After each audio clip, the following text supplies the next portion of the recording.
Argentina vs Prancis via adu penalti, tim tangguh juara Piala Dunia 2022. Dikutip dari Detik Sport, Argentina juara Piala Dunia 2022. Setelah berimbang 3-3 selama 120 menit, tim tangguh berhasil mengalahkan Prancis lewat adu penalti 4-2. Pada pertandingan final Piala Dunia 2022 di Losail Iconic Stadium, Minggu 18 Desember 2022, malam WIB, Argentina unggul 2-0 lewat penalti Lionel Messi dan Angel Di Maria di babak pertama. Perancis bangkit di 10 menit akhir laga untuk menyamakan skor lewat sepasang gol Kylian Mbappe. Di babak perpanjangan waktu 2 kali 15 menit, Messi membuat Argentina unggul sebelum penalti kedua Mbappe bikin skor akhir 3-3. Dalam babak tos-tosan, semua penendang Argentina berhasil dan memastikan gelar juara dunia ketiga untuk negaranya. Perancis gagal mempertahankan trofi yang didapat 4 tahun lalu. Jalannya pertandingan Argentina vs Prancis. Argentina mengambil inisiatif serangan dan menekan pertahanan Prancis. Di menit keempat, Julian Alvarez mendapat bola dari Rodrigo De Paul dan langsung menyambarnya di depan gawang, tapi bisa diamankan Hugo Lloris. Namun peluang tersebut tidak dianggap karena bendera offside sudah diangkat hakim garis. Prancis kesulitan untuk membangun serangan karena tekanan Argentina. Bahkan pemain belakang Prancis, Theo Hernandez, membuat blunder saat salah mengumpan bola di menit ke-17. De Paul merebut bola dan menyodorkannya ke Messi, yang kemudian mengopernya lagi ke Di Maria. Sayang, bola sepakannya melayang di atas mistar. Peluang pertama Perancis didapat pada menit ke-19 ketika sundulan Olivier Giroud meneruskan umpan sepakan bebas Griezmann masih melambung di atas mistar. Argentina mendapat penalti pada menit ke-21 karena Di Maria dilanggar Dembele saat menusuk dari sisi kiri. Messi yang mampu maju sebagai eksekutor sukses mengecoh Lloris dan membawa timnya memimpin 1-0. Unggul 1-0 membuat Argentina lebih nyaman menguasai bola. Sebaliknya, Prancis masih saja sulit lepas dari tekanan. Argentina menambah keunggulan pada menit ke-36 ketika Di Maria mencatatkan namanya di papan skor. Dari serangan balik cepat, Argentina mampu menembus pertahanan Prancis yang lawong.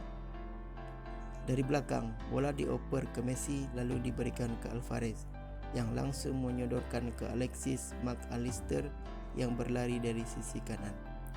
Bola terakhir disodorkan ke Di Maria yang berlari dari kiri dan mudah saja menaklukkan Lloris lewat cungkilannya.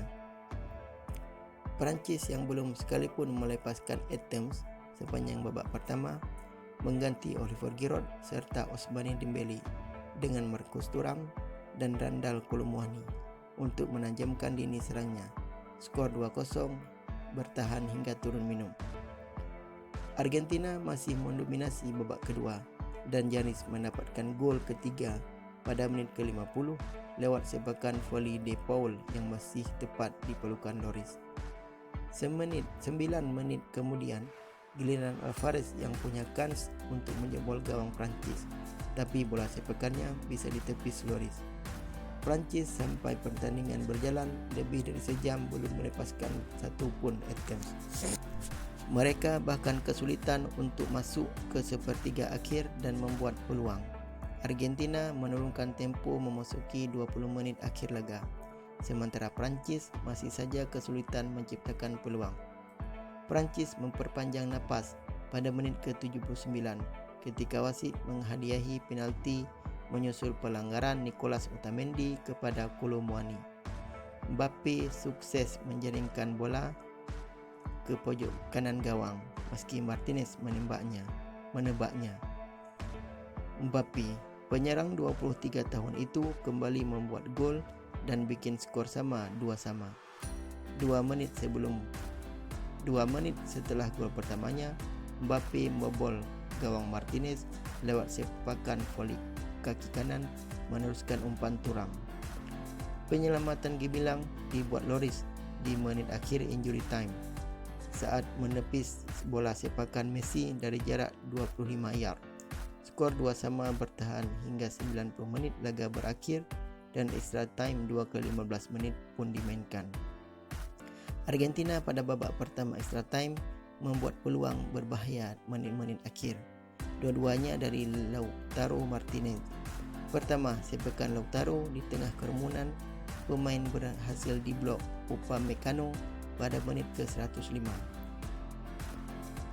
Lalu, semenit kemudian Lautaro yang mendapat umpan lambung Acuna berhasil masuk ke kotak penalti, namun bola sepakannya masih melebar. Messi, Argentina unggul lagi pada menit ke-108 ketika menyontek bola rebound hasil sepakan Lautaro yang ditepis Lloris. Gol tersebut sempat dicek VAR karena ada indikasi offside sebelum disahkan. Skor jadi 3-3 pada menit ke-116. Prancis mendapat hadiah penalti setelah tembakan Mbappe di adang Gonzalo Montiel dengan tangan. Mbappe mencetak hat-trick setelah bola sepakannya mengecoh Martinez yang bergerak ke kanan. Prancis nyaris mendapat gol lagi di menit ke-120 andaikan Kolo Muani berhasil menggapai bola crossing Mbappe. Begitu pula di menit ke-112 saat Kolo Muani melepaskan sepakan voli di kotak penalti dan berhasil dibendung Martinez. Lautaro juga membuang peluang ketika sundulannya di depan gawang melebar dari sasaran. Skor akhir selama 120 menit adalah 3-3 dan pertandingan harus dituntaskan lewat babak tos-tosan. Mbappe sebagai eksekutor pertama sukses mengeksekusinya. Begitu pula dengan Messi. Sayangnya, eksekutor kedua Prancis, Coman, gagal karena sepakannya dibaca Martinez dan Argentina unggul setelah penalti dibala masuk. Eksekutor ketiga Prancis, Aurelien Tchouameni, juga gagal karena sepakannya melebar. Kolo Muani sempat menjaga asa Prancis sebelum sepakan Gonzalo Montiel memastikan Argentina juara dunia.